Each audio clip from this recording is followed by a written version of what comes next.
मुतासिरीन की तादाद के करीब पहुंच चुकी है और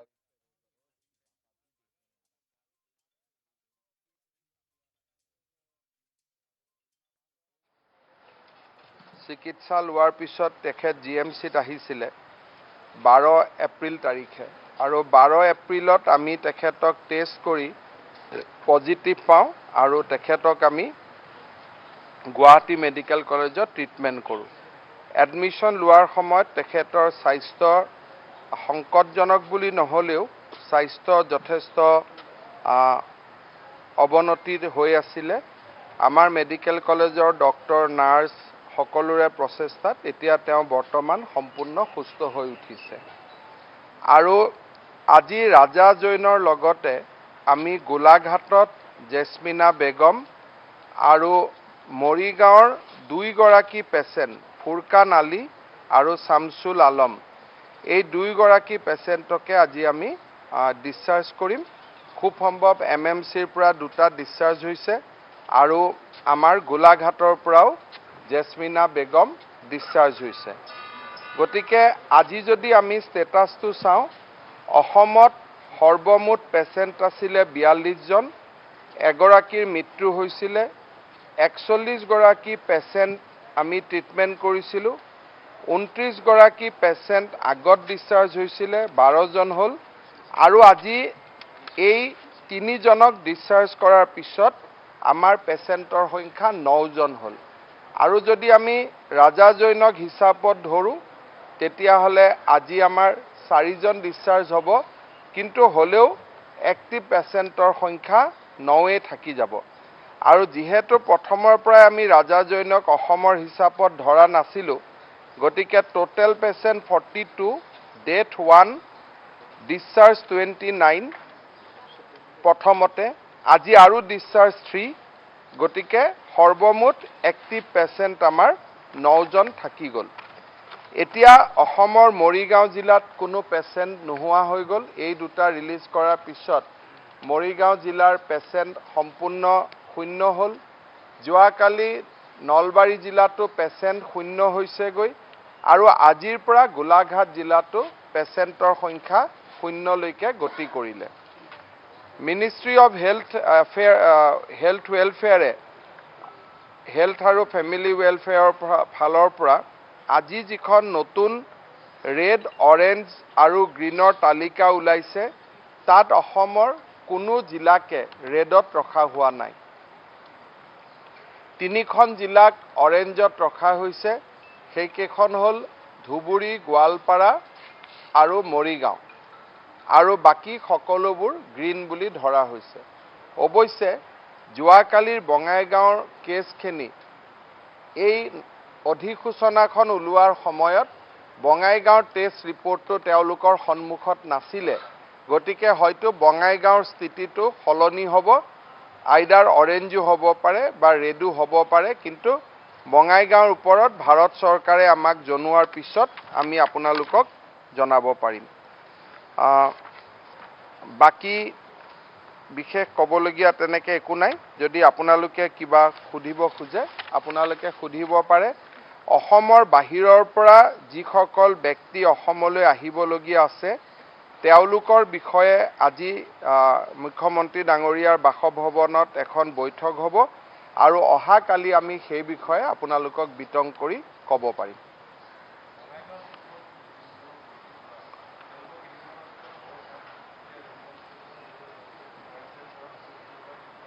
বঙাইগাঁৱত যিকেইগৰাকী পেচেণ্ট এইটো ILI বুলি কয়, ILI সন্দেহবশতঃ একচুৱেলি তেওঁলোকে জ্বৰ কাহ লৈ আহিছিল, তেওঁলোকক আমি টেষ্ট কৰিলোঁ, টেষ্টত পজিটিভ হ'ল।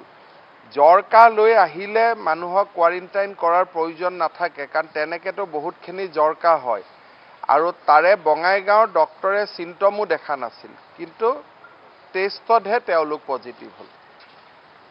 গতিকে জ্বৰ কাহৰ গোটেই পেচেণ্টকতো কোৱাৰেণ্টাইন নকৰেও কোনেও, কিন্তু এইকেইটা যি নহওক আমাৰ পজিটিভ হ'ল, টেষ্টত পজিটিভ দেখুৱাইছে, কিন্তু ডক্টৰে প্ৰথমতে তেওঁলোকক কোৱাৰেণ্টাইন কৰিব লাগে বা এওঁলোকক আইচোলেশ্যন ৱাৰ্ডত নিব লাগে তেনেকুৱা কোনো পৰামৰ্শ প্ৰথম অৱস্থাত দিয়া নাছিল। আজি প্ৰায় 250 ব্যক্তিক আমি বঙাইগাঁৱত কোৱাৰেণ্টাইন কৰিছোঁ আৰু 750 ব্যক্তিক আমি সাৰ্ভিলেন্সত ৰাখিছোঁ। 500 ব্যক্তিক নিজৰ ঘৰতে কোৱাৰেণ্টাইন কৰা হৈছে আৰু জিলাখন এক প্ৰকাৰ আমি ক'ব গ'লে আবদ্ধ কৰাৰ ধৰণে, কাৰণ বঙাইগাঁও চহৰতে 3টা কণ্টেইনমেণ্ট জোন হৈছে, গতিকে এক প্ৰকাৰ বঙাইগাঁও চহৰখনে কণ্টেইনমেণ্টত আছে আৰু 260 গৰাকী ব্যক্তি আমাৰ 266 ব্যক্তিক আমি কোৱাৰেণ্টাইন কৰিছোঁ। তাত আমাৰ মেডিকেলৰ ডক্টৰ নাৰ্ছো আছে আৰু 500 ব্যক্তিক আমি ঘৰতে তেওঁলোকক হোম কোৱাৰেণ্টাইন কৰিছোঁ যদিও এইটো হোম কোৱাৰেণ্টাইন উইদিন কণ্টেইনমেণ্ট জোন, তাৰমানে ওলাব কোনো জোনটোৰ পৰা ওলাই আহিব নোৱাৰে।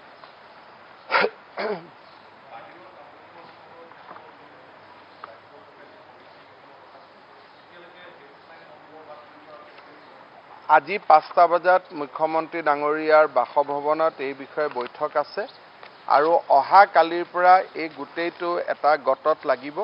প্ৰথম পৰ্যায়ত আমি উত্তৰ পূৰ্বত আবদ্ধ হৈ থকা ব্যক্তিসকলক পোনে পোনে লৈ অহাৰ চেষ্টা কৰিম।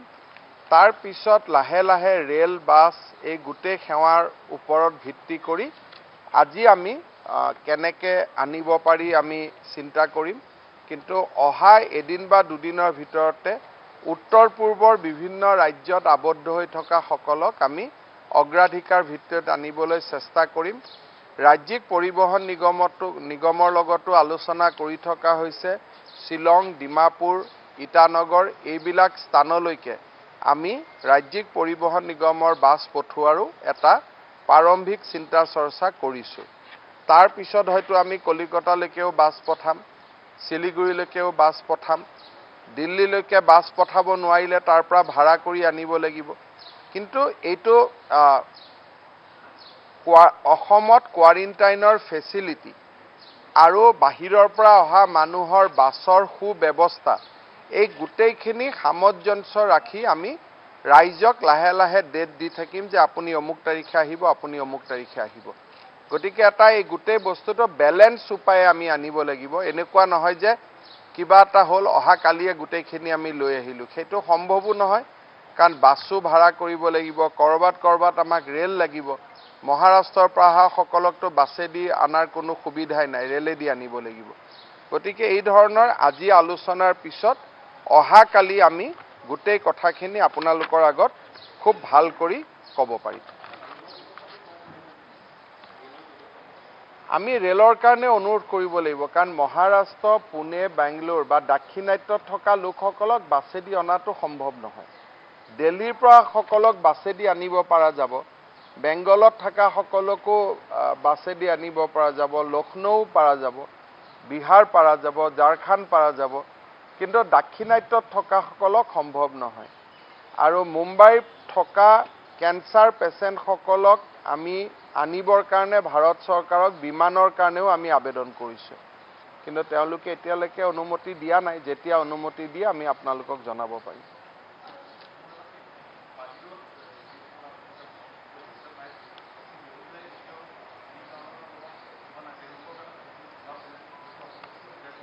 চাওক, এনেকুৱা কথা একো নাই, যিসকলে লিংক পঠাইছে পাইছে আৰু যিসকলৰ কাৰোবাৰ ভেৰিফিকেশ্যন চলি আছে, যিসকলে যোগাযোগ কৰিছে প্ৰায় সকলে পাই যাব। কিন্তু এতিয়া প্ৰায় শব্দটোতো 10-12 জন বাদ পৰিব, সেই 10-12 জনৰ হয়তো একাউণ্ট নম্বৰটো নিজৰ নহয়, ভুল কৰি দিছে। পোৱাখিনিয়েতো ইমান কৈ নাথাকিব যে আমি পালোঁ বুলি, নোপোৱাখিনিয়ে কৈ থাকিব আমি নাই পোৱা বুলি। গতিকে যেতিয়াই নাই পোৱা বুলি ক'ব, ক'ৰবাত ছ'চিয়েল মিডিয়াত দেখা পাম, বাতৰি কাকতত দেখা পাম, টিভিত দেখা পাম, আকৌ তেওঁলোকৰ ফোন নম্বৰ দেখা পাম, ফোন কৰি খবৰ লৈ আকৌ পঠাই দিয়াৰ ব্যৱস্থা কৰিম।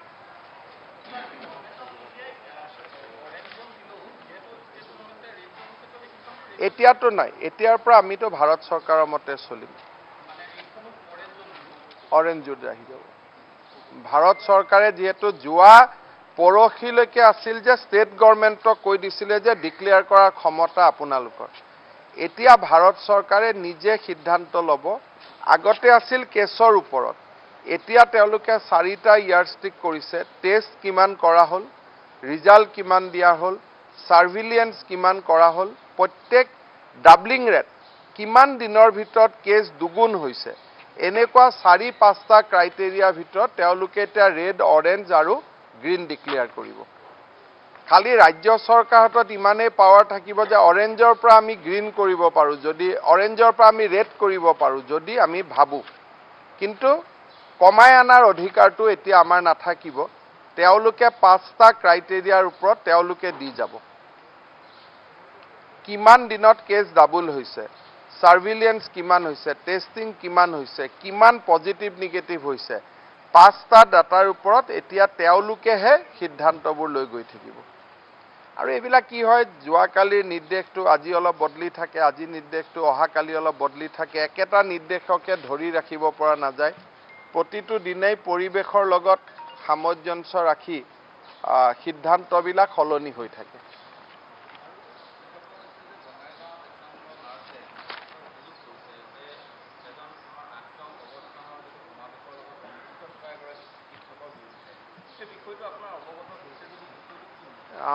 আমাৰ জিলা উপায়ুক্তই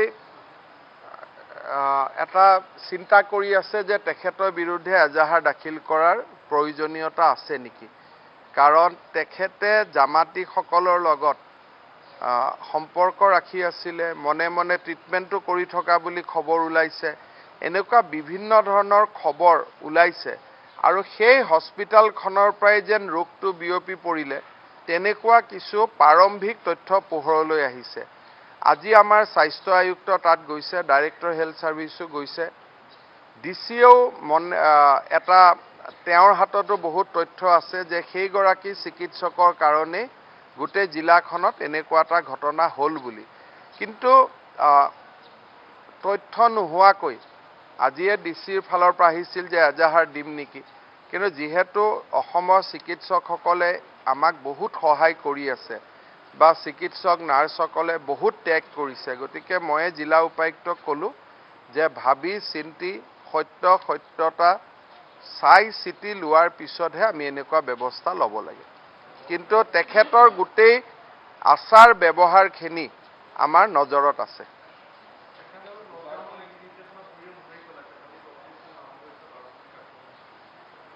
পুলিচেতো কেছ ৰেজিষ্টাৰ কৰিছে, চাই আছে।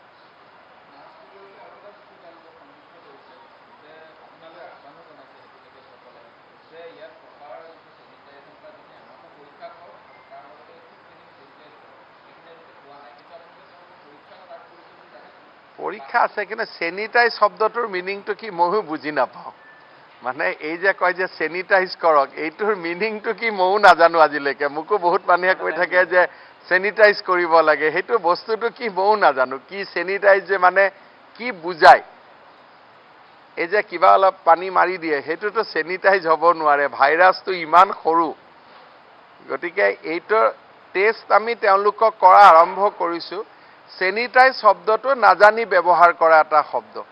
কাৰণ গাঁও এখন কেনেকৈ চেনিটাইজ হ'ব, বাছ এখন চেনিটাইজ হ'ব পাৰিব, ফ্লাইট এখন চেনিটাইজ হ'ব পাৰিব, কিন্তু চেনিটাইজ হোৱাৰ পিছতো চিটৰ তলত ভাইৰাছটো থাকি যাব পাৰে। গতিকে আমিতো আজিলৈকে মেডিকেল কলেজ ক'তো চেনিটাইজ কৰা নাই। এতিয়া যে আমি পজিটিভ পেচেণ্ট ট্ৰিট কৰিছোঁ, তেওঁলোক ওলাই যাব, আমিতো মেডিকেল কলেজখনতো কোনো চেনিটাইজ নকৰোঁ। গতিকে এই চেনিটাইজ শব্দটো অকণমান ব্যৱসায়িক শব্দ, মানে আমাৰ বহুতে নিজৰ কেমিকেল পাউডাৰ বিক্ৰী হওক এনেকুৱা এটা চিন্তা কৰি এই শব্দটো বজাৰত এৰি দিয়া শব্দ। কাৰণ আমাৰো ঘৰতৰবিলাকো, আমাৰো মিনিষ্টাৰ কলনী কেতিয়াওতো চেনিটাইজৰ চিন্তাটো মগজুত অহাই নাই যে চেনিটাইজ কৰিব লাগে। হয়তো মই পাৰিলোহেঁতেন মোৰ ঘৰটো চেনিটাইজ কৰিব, কিন্তু চেনিটাইজৰ ব্যৱস্থাই নাই। এখন গেট বনাই দিছে, গেটৰ মাজেদি সোমাই যায়। মোৰ ঘৰৰ সন্মুখতো এটাই থৈ গৈছে। মই সোমাই চালোঁ, চিটিকনি কেইটো উপালমান পৰে। কিন্তু যদি ঘড়ীটোৰ তলত সোমাই আছে ভাইৰাছটো, এইটো কেনেকৈ যাব চেনিটাইজত। সেইকাৰণে এই বস্তুবিলাক অলপ ব্যৱসায়িক, কিন্তু টেষ্টিংটো অৰিজিনেল।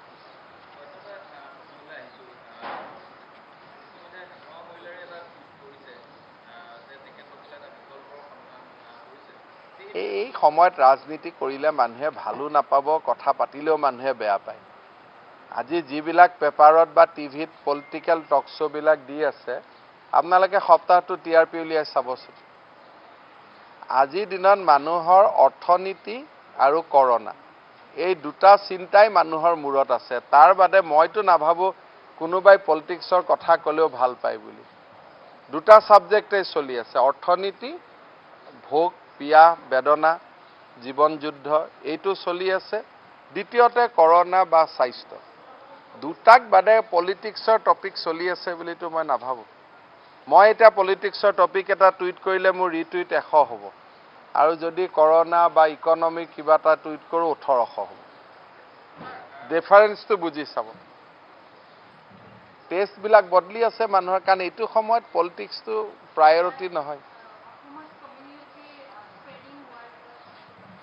সক অসমত এতিয়া যে আমি মানুহবিলাক আনিম সেইটো এটা স্বাস্থ্য বিভাগৰ কাৰণে প্ৰত্যাহ্বান হ'ব পুলিচৰ কাৰণে প্ৰত্যাহ্বান হ'ব যে আমি ডেইলি এনেকে মানুহ আনিব লাগিব যিমানক আমি কোৱাৰেণ্টাইন কৰিব পাৰো বহুতক ঘৰত কোৱাৰেণ্টাইন কৰিলেও নামানে যেনেকৈ আমি যোৱাকালি বঙাইগাঁও চিভিল হস্পিটালত মই যাওঁতে দেখা পালোঁ যে এই যিটো আফিয়া খাতুন ছোৱালীগৰাকী পজিটিভ হৈছে তেওঁৱে টেষ্ট দিছে ষ্টেটমেণ্ট দিছে যে দিনটো আমি কোৱাৰেণ্টাইন হৈ থাকোঁ কিন্তু গধূলি হ'লে নামাজ আমি একেলগে পঢ়োঁ মানে পুৰুষসকলে একেলগে পঢ়ে তো এইটোতো কোনো কোৱাৰেণ্টাইন নহ'ল সেইকাৰণে এই কোৱাৰেণ্টাইনৰ নিয়ম নীতি পালন কৰি মানুহক কৰোনাৰ পৰা দূৰত ৰখাটো এটা বহুত ডাঙৰ প্ৰত্যাহ্বান হ'ব কাৰণ বহুত মানুহ আহিব নহয় অহা এমাহৰ ভিতৰত 2-2.5 লাখ মানুহ আহিব গতিকে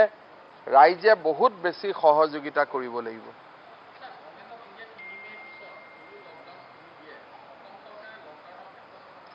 আমি ভাৰত চৰকাৰৰ মতে যাম মানে খুলি দিয়ে বুলিতো মই নাজানো মই ভাবো যে ভাৰত চৰকাৰে সিদ্ধান্তবোৰ ভাবি চিন্তি ল'ব আমি জেনেৰেলি এটো কৰি থৈছো যে আমি ভাৰত চৰকাৰৰ নীতি নিয়মৰ লগত যাম কিন্তু ভাৰত চৰকাৰে যদি কয় যে আমি একো নীতি নিৰ্দেশ নিদিও অসমে নিজৰ নীতি নিজে ঠিক কৰক তেতিয়া আমি বহিম কিন্তু যেহেতু আজি 40 দিন আমি ভাৰত চৰকাৰৰ মতেই চলি আছো তেওঁলোকৰ মতে চলি থাকিলেই আমি নিৰাপদ কাৰণ আমাৰতো এনেকুৱা এক্সপাৰ্ট নাই তেওঁলোকে বিভিন্ন জনৰ লগত কথা বতৰা পাতি এডভাইজাৰি দিয়ে গতিকে তেখেতসকলৰ লগত কথা বতৰা পাতি চলি থাকিলে আমাৰ কাৰণে সুবিধা হয়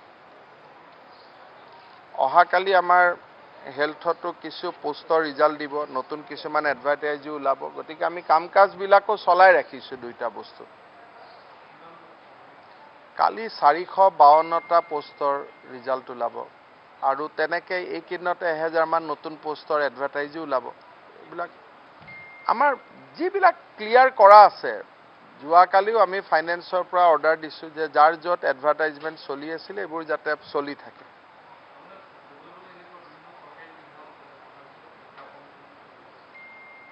সাংবাদিকৰ মতে নোলাই মোৰ মতে ওলাব এতিয়া আপোনালোকে কাক বিশ্বাস কৰে এটোটো আপোনালোকৰ কথা নহয় এটোটো মুক্ত বিশ্বাস নকৰিব নহয় মই ভাল বুলি ক'লেতো ভাল বুলি নাভাবিব গতিকে এটো জুনে যেনেকৈ ভাবে আৰু হ'ব ইংলিশটো বাদ দে আৰু বাবা মোৰ মুদ্দত নাথাকে প্ৰথমতে কৈ দিবি যিদিনাখন ইংৰাজী লাগে